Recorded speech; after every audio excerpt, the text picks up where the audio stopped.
नीलू साहू मिठा दुकान कटक खाननगर दुकान रही।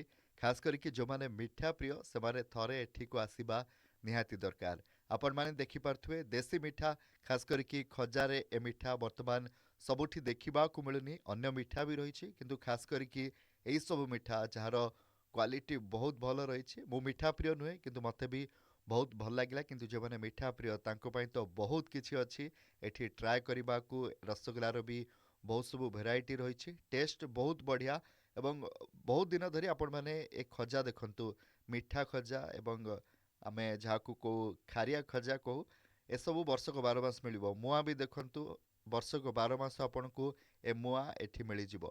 तो खास करके आम ओडिया घरर जो सब खाद्य रही मिठा रही सब बेले आपन को मिल जिवो। जलखिया बिरी कचोड़ी तरकारी भी रही। अन्य जलखिया दुकान रे जो सब मिले बरा गुलगुला पियाजी सिंगड़ा ए सब भी रही किंतु देसी स्टाइल सबकिछि मिल। पत्र आपन को दिज्व और पत्र को आपन खाई सारिबा परे निजे ही थोइबे। नीलू साहू स्वीट्स आपण माने लोकेशन टिके देखि दियंतु। खाननगर रे ए दुकान आपन जहां को पचारिले आपन को मिल।